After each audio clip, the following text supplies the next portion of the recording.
everyone.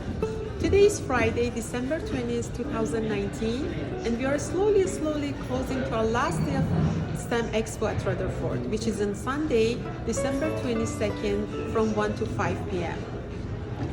My name is Ms. Mernush. I'm a technology teacher. I'm an architect and director of a STEM Learning Center at Rutherford. What I want to do today, I would like to share our experience in last few days at our STEM Expo with you.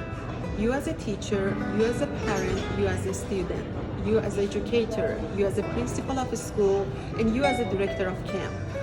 We provided many different workshops for 350 to 400 kids in last few days, including 3D modeling and 3D printing, hands-on engineering, robotics, coding, VR experience, and drone programming.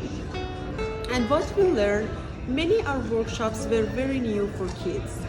And we were thinking, why don't kids have this opportunity to have this amazing experience about STEM education?